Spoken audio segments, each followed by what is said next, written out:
Good morning, dear student.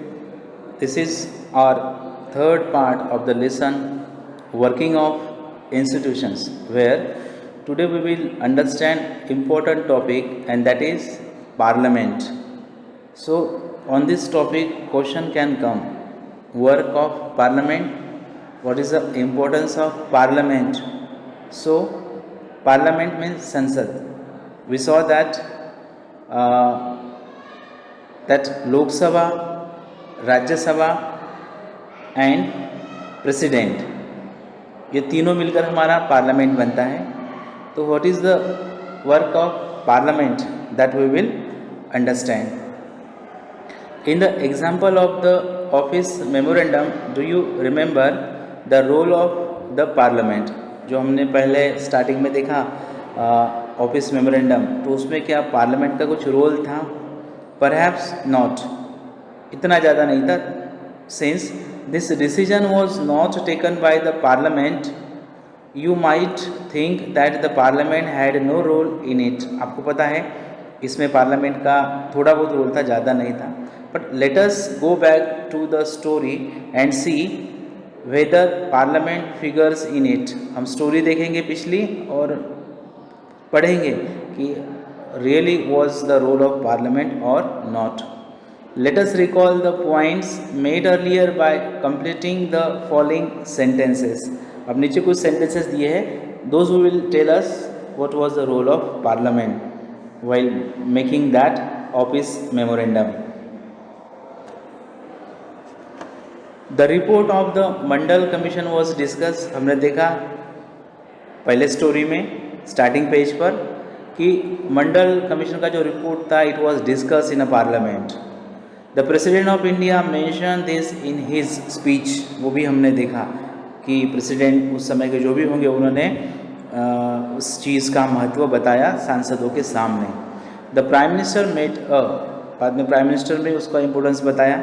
The decision was not directly taken in the parliament, direct parliament में नहीं लिया था, but parliamentary discussions on the report influenced and shaped the decisions of the government. लेकिन इस commission के report के ऊपर जो डिस्कशन हुआ, तो because of that discussion government gave a proper shape to that office memorandum.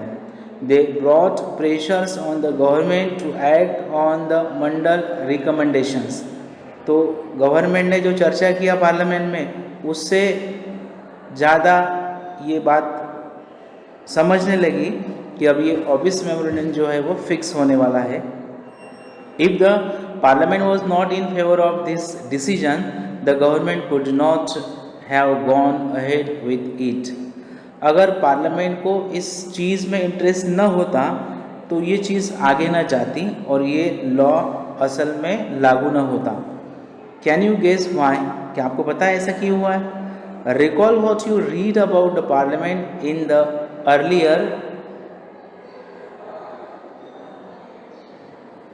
earlier class and try to imagine what the parliament could have done if it did not approve the cabinet's decision. आपको पहली class में भी आपने 7th में 8th में you had learn read about the work of parliament.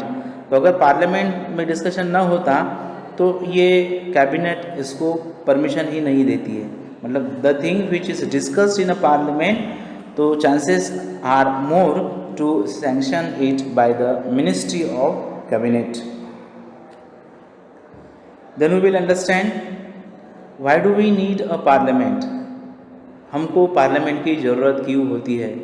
Dear student, for 3 marks और for 5 marks this type of question can come in a examination.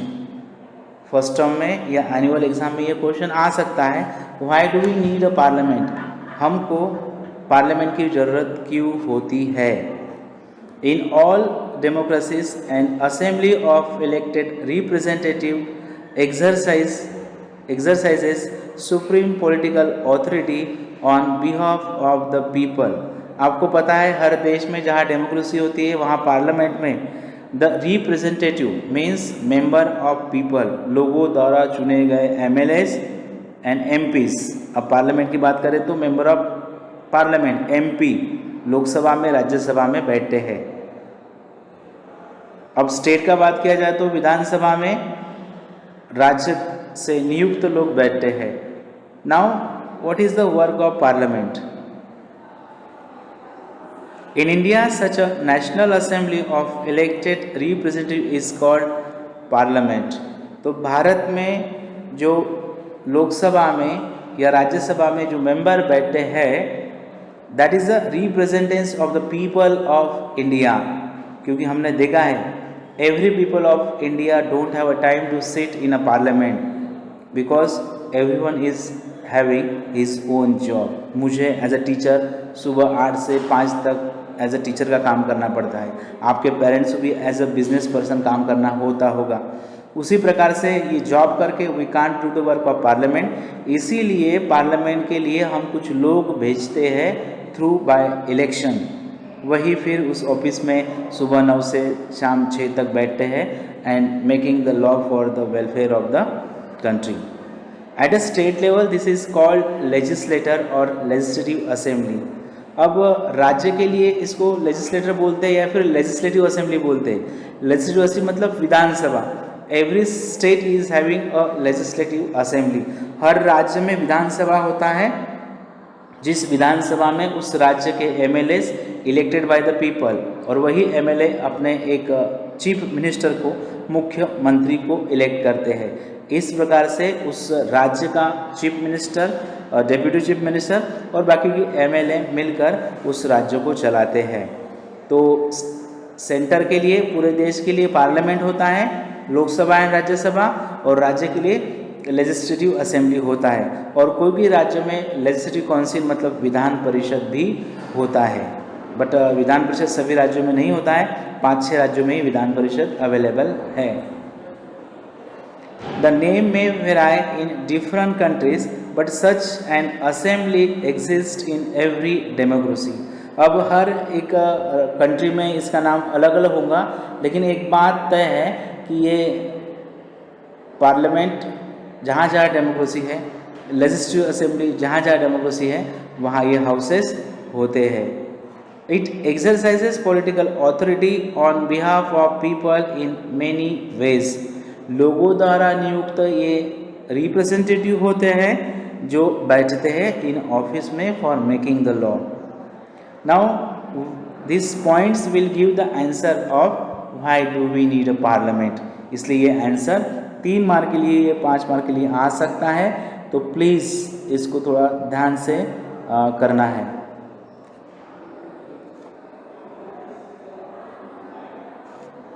One number, parliament is the final authority for making laws in any country. जहाँ भी democracy होता है वहाँ final authority parliament होता है law बनाने का। As a teacher, as a doctor, as a engineer आप खुद कोई भी लॉ नहीं बना सकते हो देश के लिए।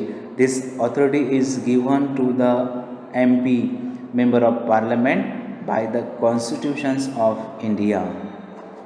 This task of law making or legislation is so crucial that these assemblies are called legislator। ये लॉ बनाने का काम इजी नहीं है, बहुत क्रूशियल है, डिफ़िकल्ट है, इसलिए उसको लेजिस्लेटर बोला है। Parliaments all over the world can make new laws, change existing laws और abolish existing laws and make new ones in their place. तो पार्लियामेंट का काम क्या होता है? मेक न्यू लॉ, नए कायदों को बनाना, चेंज एग्जिस्टिंग लॉज, जो पहले ओल्ड लॉज है वो समय के अनुसार बदलने पड़ते हैं, उनको बदल देना, और एबोलिश या फिर उनको ख़त्म कर देना, मना करना, existing laws and make new ones in their place. पुराने लॉज को बंद कर देना, बदल देना और उनकी जगह पर नए लॉज को बनाना। This is the work of parliament. Second work of parliament we will understand. पहले तो आपको समझना है parliament consist of 2 houses. Upper house is known as Rajya Sabha and lower house is known as Lok Sabha.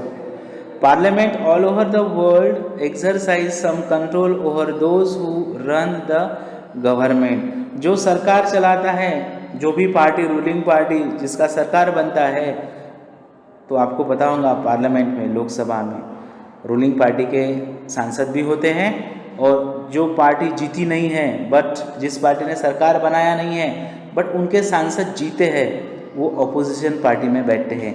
इसलिए रूलिंग पार्टी के ऊपर कंट्रोल करने का काम अपोजिशन पार्टी के लीडर करते हैं।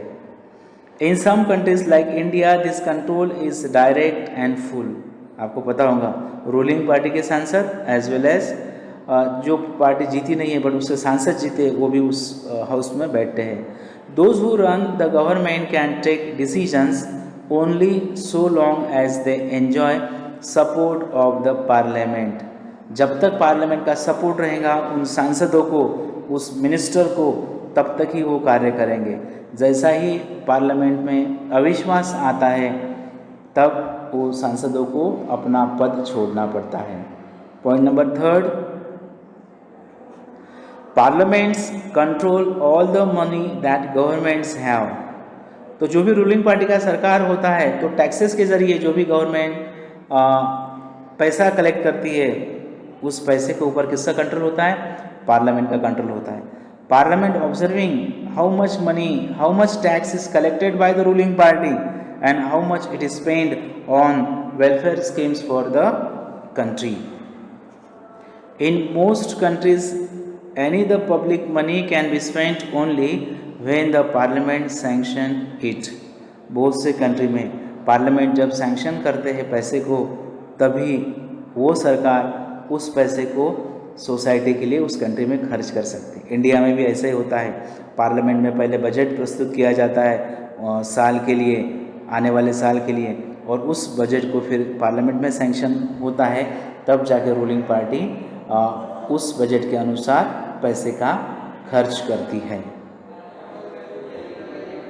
पॉइंट नंबर 4,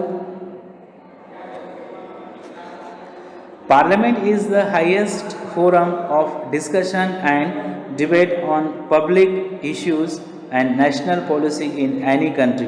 तो parliament is the highest forum of discussion, चर्चा होती है। कोई भी दिक्कत, अगर कंट्री में कोई प्रॉब्लम फेस होता है, कोई स्टेट में कोई कास्ट के ऊपर, कोई रिलीजन के ऊपर अगर प्रॉब्लम आता है तो उसका डिस्कशन पार्लियामेंट में होता है।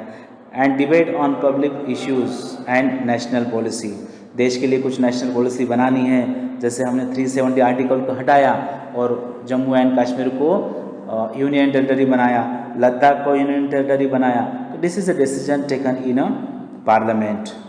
Parliament can seek informations about any matter, कोई भी मैटर के ऊपर इंफॉर्मेशन पार्लियामेंट देश से ले सकता है।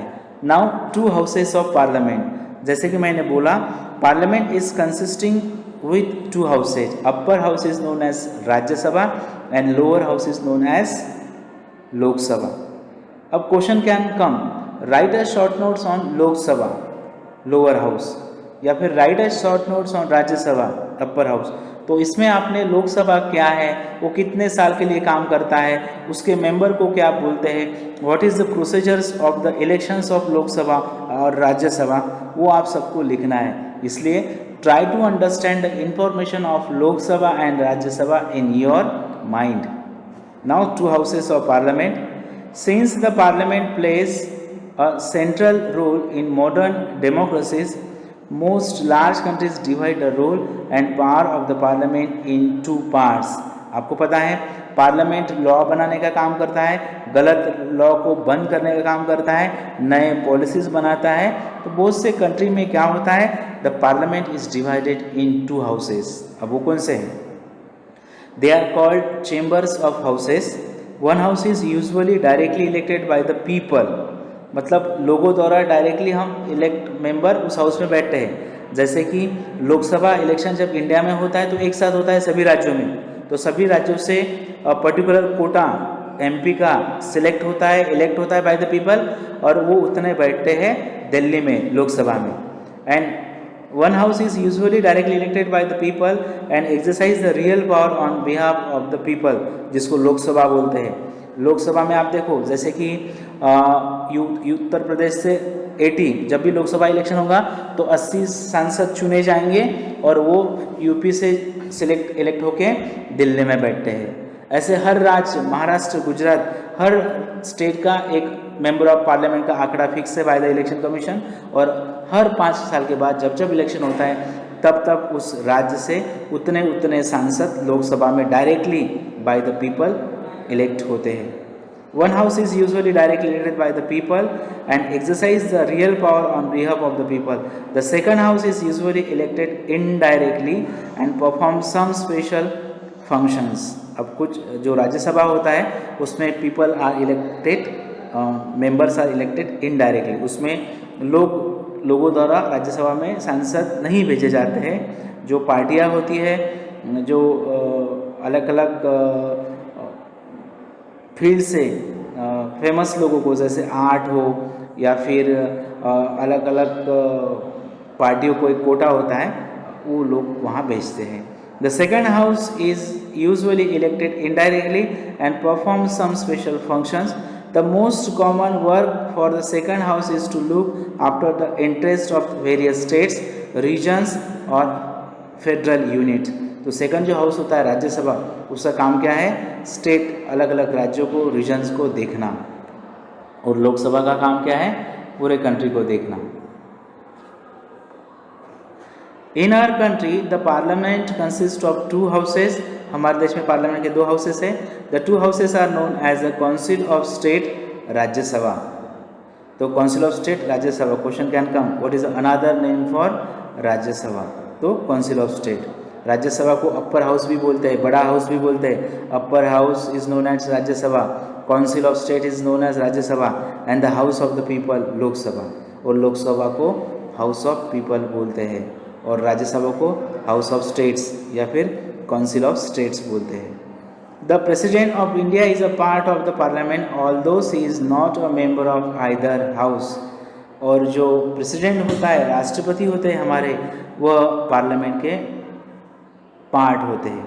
इस प्रकार से क्वेश्चन आता है what is mean by parliament, तो आप बोल सकते हो Rajya Sabha, Lok Sabha and president of India is known as parliament. मतलब राज्यसभा, लोकसभा और प्रेसिडेंट, ये 3 मिलकर हमारा पार्लियामेंट बनता है। अब she is not a member of either house.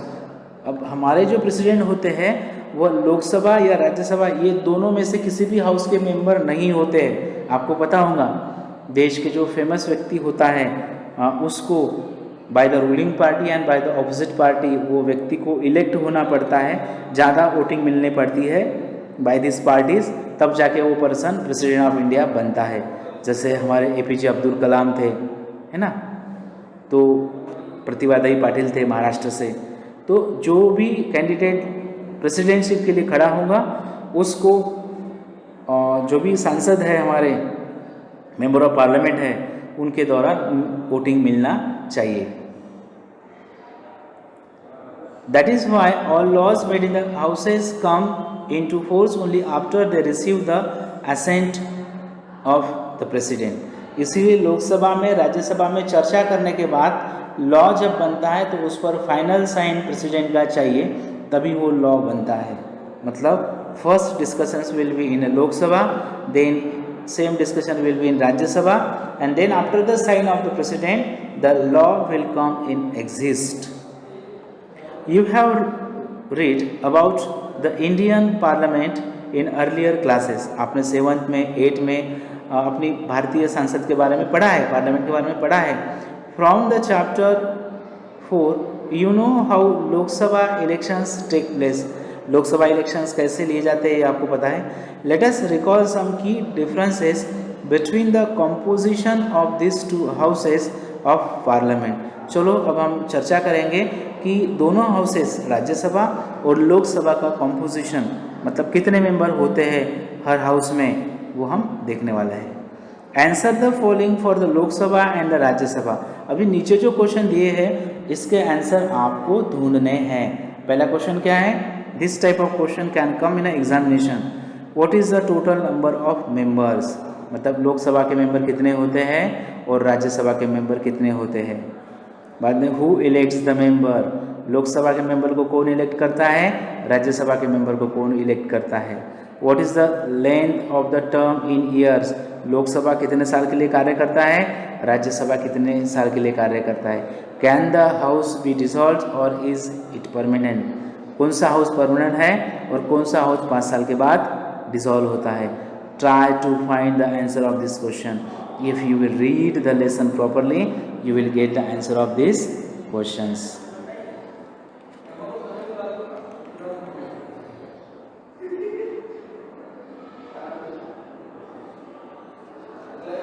Which of the two houses is more powerful? फिर क्वेश्चन है कि ये दो हाउस में से कौन सा हाउस पावरफुल है, राज्यसभा या Lok Sabha? It might appear that the Rajya Sabha is more powerful, for sometimes it is called the upper chamber and the Lok Sabha the lower chamber. अब कुछ समय के लिए हम बोल सकते हैं, ऐसा बोलते हैं कि राज्यसभा को अपर चैम्बर बोलते हैं, इसलिए राज्यसभा ज़्यादा पावरफुल है, और लोकसभा को लोअर चैम्बर बोलते हैं, इसलिए लोकसभा कम पावरफुल है. But this does not mean that Rajya Sabha is more powerful then Lok Sabha. लेकिन अपर हाउस होने से राज्यसभा बड़ा नहीं है, तो कौन सा हाउस बड़ा है? लोकसभा पावर में बड़ा है. This is just an old style of speaking and not the language used in our constitution. ये हमारा ओल्ड स्टाइल है कि भाई राज्यसभा बड़ा भाई है, लोकसभा छोटा भाई है, रियलिटी है. बट रियल में पावर में Lok Sabha is more powerful than Rajya Sabha. Rajya Sabha के तुलना में पावर में कौन सा हाउस है? लोकसभा ज़्यादा पावर में है. Our constitution does not give the Rajya Sabha some special powers over the states. Our constitution does give the Rajya Sabha some special powers over the state. राज्यों से संबंधित कुछ स्पेशल पावर राज्यसभा के पास है, no doubt. But on most matters the Lok Sabha exercises supreme power. Let us see how. But compare to, मतलब state को छोड़कर, स्टेट से संबंधित कुछ पावर राज्यसभा को ज़्यादा है, लेकिन ये बात को छोड़कर ज़्यादा पावर अलग अलग फील्ड में किसको है? लोकसभा में है. Now we will understand how Lok Sabha is more powerful than Rajya Sabha. बेटा ये किसी क्वेश्चन का आंसर है. Question can come, how Lok Sabha is more powerful than Rajya Sabha. Rajya Sabha की तुलना में लोकसभा कैसा पावरफुल है? तो ये 5 मार्क का या 3 मार्क का क्वेश्चन आ सकता है, उसका आंसर है. ध्यान से सुनना है, बाद में आप बोलते हो कि sir we are not getting the answer. आप टेक्स्ट बुक पढ़ते ही नहीं हो. You have to read the text book for 2 times 3 times, तब जाके आपको पता होता है कि भाई कौन से क्वेश्चन का आंसर कहाँ पर है, कहाँ छिपा हुआ है.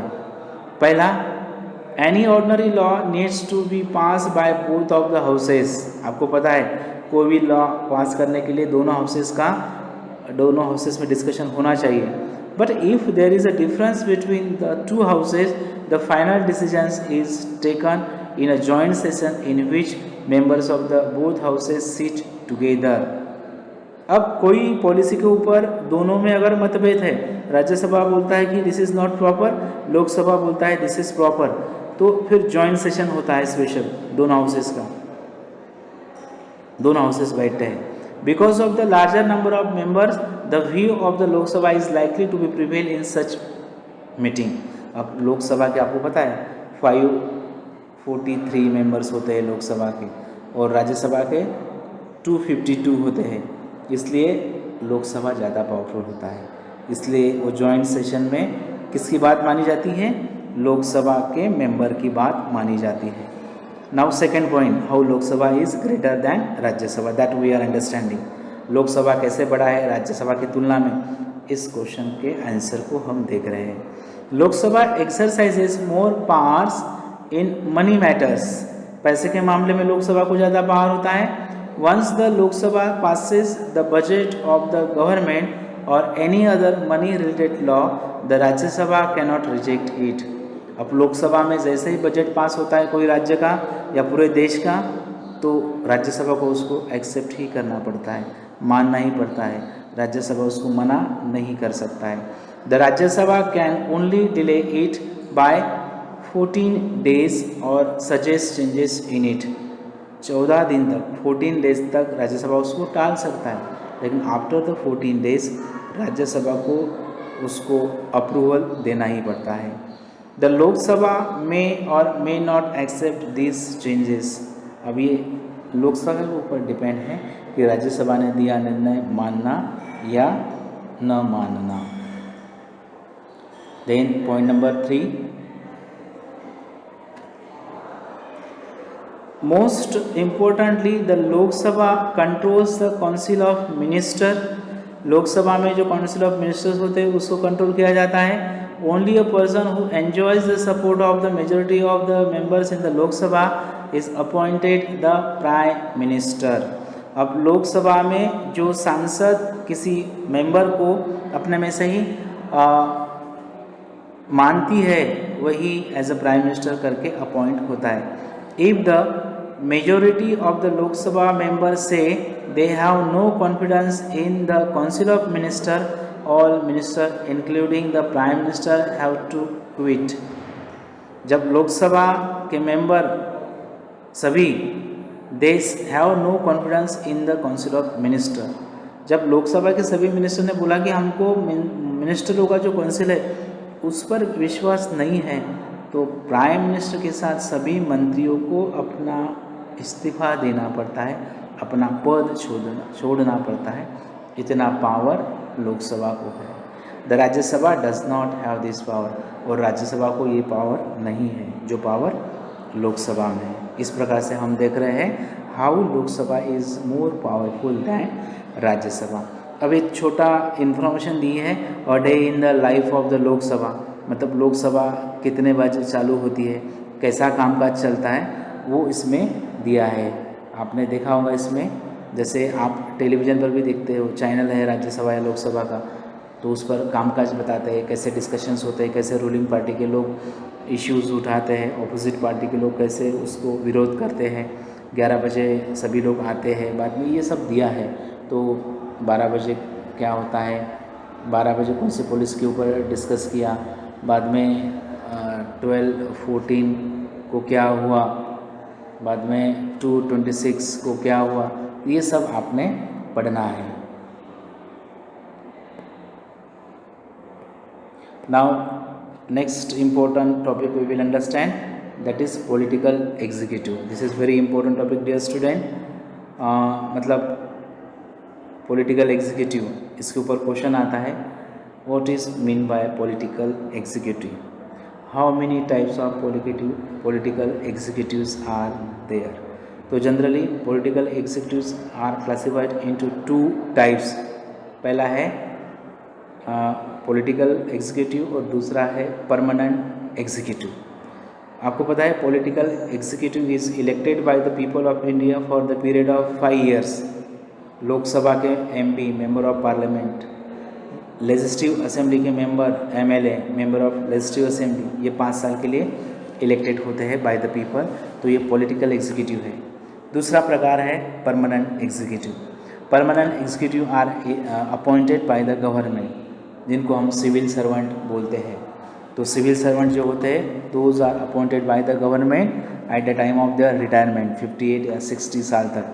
58 at the age of 58 they are appointed by the government। आपने ध्यान रखना है political executives are elected by the people of India and permanent executives are appointed by the government। ठीक है। Now do you remember the story of the office memorandum with which we started this chapter? आपको पता होगा story से हमने start किया था office memorandum के। We found out that the persons who signed the document did not take this decision। अब ये ऑफिस मेमोरेंडम पर जिस ऑफिसर ने साइन किया था उसने ये निर्णय नहीं लिया था, वो तो एक सिविल सर्वेंट था। He was only executing the policy decision taken by someone else. वो जो ऑफिसर था जिसने निर्णय लिया था उसके ऊपर जस्ट उसने साइन करने का काम किया था। We noted the role of prime minister in taking that decision. हमने प्राइम मिनिस्टर का रोल देखा जिसने इस ऑफिस मेमोरेंडम के ऊपर निर्णय लिया था। But we also know that he could not have taken that decisions if he did not have support from the Lok Sabha. हमने ये भी देखा अगर प्राइम मिनिस्टर को लोकसभा का सपोर्ट न होता तो he was unable to take this type of decision. In that sense, he was only executing the wishes of the parliament. Thus, at different levels of any government, we find functionaries who take day-to-day decisions but do not exercise supreme power on behalf of the people. ऐसा आपको पता है, day to day हम अलग अलग निर्णय लेते जाते हैं लोकसभा में. All those functionaries are collectively known as the executive. आपको पता होगा जो मिनिस्टर्स होते हैं पॉलिटिकल एग्जीक्यूटिव, उनको हेल्प करने वाले जो सिविल सर्वेंट्स होते हैं वो उनको गाइडलाइन देते हैं. जो पॉलिटिकल एग्जीक्यूटिव लॉ बनाते हैं उसको इम्प्लीमेंट करने का काम परमानेंट एग्जीक्यूटिव करते हैं. They are called executive because they are in charge of the executions of the policies of the government. उनको एग्जीक्यूटिव क्यों बोला जाता है? क्योंकि वो जो गवर्नमेंट की पॉलिसीज़ होते हैं उसको बनाने का या इम्प्लीमेंट करने का कार्य करते हैं. Thus when we talk about the government we usually mean the executive. इसलिए जब हम सरकार का बात करते हैं तो हम एग्जीक्यूटिव के बारे में बात करते हैं. Next topic, political and permanent executive. मैंने पहले ही बोला है there are two types of executives, political executive and permanent executive. Question can come, write a difference between political executive and permanent executive. दोनों के बारे में आपको पता होना चाहिए. In a democratic country, two categories make up the executive. दो प्रकार की कैटेगरी होती है. One that is elected by the people for the special period is called a political executive. लोगों द्वारा जो इलेक्ट होता है एमएलए या एमपी उसको पॉलिटिकल एग्जीक्यूटिव बोला जाता है. Political leaders who take the big decisions fall in this category. MLAs और MP are the best example of political executive. In the second category people are appointed on a long term basis. दूसरे category में क्या होता है, लोग long term के लिए मतलब 58 एज तक या 60 एज तक रिटायरमेंट तक वो काम करते हैं. This is called permanent executive और सिविल सर्विसेज, है ना. सिविल सर्वेंट जो भी होते हैं जो रिटायरमेंट तक काम करते हैं, जो पॉलिटिकल एग्जीक्यूटिव को गाइडलाइन देते हैं, उनके लॉज को पॉलिसीज को इम्प्लीमेंट करते हैं, उनको परमानेंट एग्जीक्यूटिव बोलते हैं. Persons working in civil services are called civil servant. जो सिविल सर्विस में काम करते हैं उनको सिविल सर्वेंट बोलते हैं. They remain in office even when the ruling party changes. अब रूलिंग पार्टी बदलने के बाद 5 साल के बाद हर रूलिंग पार्टी बदलती है राज्य में या सेंटर में, तो वो बदलने के बाद भी वो जो सिविल सर्वेंट होते हैं वह अपने पद पर रहते ही है क्योंकि उनका अपॉइंटमेंट अपने रिटायरमेंट के लिए होता है. और पॉलिटिकल एग्जीक्यूटिव का इलेक्शन सिर्फ 5 साल के लिए होता है. These officers work under political executive and assist them in carrying out day to day administration. Permanent executive जो होते हैं वो पॉलिटिकल एग्जीक्यूटिव के अंडर काम करते हैं और पॉलिटिकल एग्जीक्यूटिव को हेल्प करने का काम परमानेंट एग्जीक्यूटिव करते हैं. Can you recall the role of political and non political executive in the case of the office memorandum. अब ये जो 27% रिजर्वेशन का ऑफिस मेमोरेंडम निकला था उसमें आपको पता है what was the role of political executive and permanent executive, वो अब हम देखने वाले हैं. You might ask why does the political executive have more power than the non political executive. आप मुझे क्वेश्चन करोगे कि sir political executive are elected for 5 years and they are less educated. Permanent executives are more educated and working for the retirement of their age, then why more power is given to the political executive and not for the permanent executive? Why is the minister more powerful than the civil servant? Minister लोग क्यों powerful होते हैं civil servant की तुलना में? The civil servant is usually more educated and has more expert knowledge of the subject. आपको पता है compare to the political executive permanent executive ज़्यादा पढ़े लिखे होते हैं, उनको मिनिस्टर के तुलना में ज़्यादा नॉलेज होता है. फिर भी ये परमानेंट एग्जीक्यूटिव पॉलिटिकल एग्जीक्यूटिव के अंडर काम करते हैं. ऐसा क्यों? उसका आंसर आगे दिया है. The advisers working in the finance ministry know more about economics than the finance minister. Finance ministry में जो एडवाइज़र होते हैं वित्त मंत्री को, फाइनेंस मिनिस्टर को गाइड करने वाले, उसको नॉलेज फाइनेंस मिनिस्टर से भी ज़्यादा होता है। Sometimes the ministers may know very little about the technical matters that come under their ministry. बहुत कम नॉलेज होता है मिनिस्टर लोगों को तुलना में परमानेंट मिनिस्ट्री के, परमानेंट एग्जीक्यूटिव के। This could easily happen in minister like defence, industry, health, science and technology, mining etcetera. कोई भी फील्ड लो, मिनिस्ट्री लो, डिफेंस का लो, संरक्षण मंत्रालय लो, इंडस्ट्री लो, हेल्थ डिपार्टमेंट लो, साइंस एंड टेक्नोलॉजी लो, माइनिंग लो। इसमें सिविल सर्वेंट को, परमानेंट एग्जीक्यूटिव को ज़्यादा नॉलेज होता है, फिर भी उनको पॉलिटिकल एग्जीक्यूटिव के अंडर काम करना होता है। वाई दिस, उसका आंसर आगे दिया है। Why should the ministers have the final से ऑन दिस मैटर। लेकिन ज़्यादा पावर पॉलिटिकल एग्जीक्यूटिव को क्यों होता है, उसका आंसर हम देखने वाले हैं। The reason is very simple, बहुत ही आसान उत्तर है इसका। In a democracy the will of the people is supreme. Democracy में लोगों की इच्छा सर्वश्रेष्ठ होती है। The minister is elected by the people and thus empowered to exercise the will of the people on their behalf. Minister जो होते हैं, एमएलएस, एमपी जो होते हैं, those are elected by the people. इसलिए डेमोक्रेसी में लोगों को ज़्यादा वैल्यू है। तो एक प्रकार से ये लोगों के प्रतिनिधि है, मतलब लोग ही है, इसलिए लोगों के प्रतिनिधि है, इसलिए political executive are having more power, more respect than permanent executive. इसका ये आंसर है। Question can come, why political executive have more respect and power than permanent executive. तो why, what is the reason? Because political executive are elected by the people, behalf of the people. इसलिए democracy में people को बहुत ही value है। इसलिए she is finally answerable to the people for all the consequences of her decision. और जो MLAs और एमपी होते हैं वो लोगों को जिम्मेदार होते हैं। देश में कोई भी संकट आता है, कोई पॉलिसी में गलत होता है, तो लोग उनको जवाब मांगते हैं। That is why the minister takes all the final decision. इसलिए मिनिस्टर लोग सभी इंपॉर्टेंट डिसीजन लेते हैं। The minister decides the overall framework and objectives in which decisions on policy should be made. इसलिए फाइनल डिसीजन मिनिस्टर लोग ही लेते हैं कोई भी पॉलिसी बनाने के लिए देश हित में।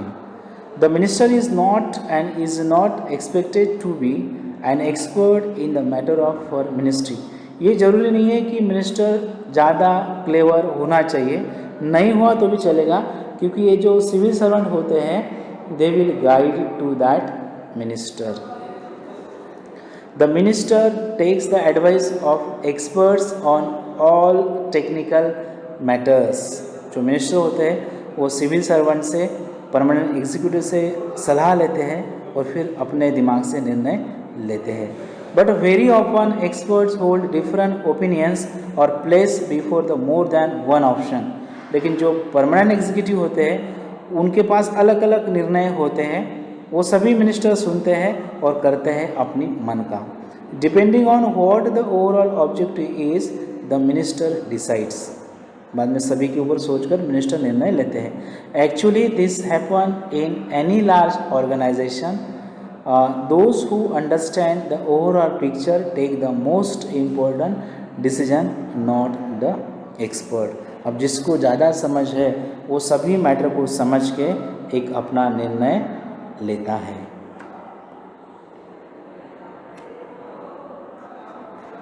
The experts can tell the route, but someone with a large views decide the destination. जो परमानेंट एग्जीक्यूटिव होते हैं, एक्सपर्ट होते हैं, वो रास्ता दिखाता है, बट पहुंचना होता है पॉलिटिकल एग्जीक्यूटिव को, डिसाइड करना होता है उनको। In a democracy elected ministers perform this role. और डेमोक्रेसी में जो इलेक्टेड मिनिस्टर होते हैं वह इस रोल को अच्छे तरह से निभाते हैं। So dear student, this was all about the third part, the lesson working of institutions. Remaining part of this lesson we will continue in next part, in that is part number 4. Till then, goodbye.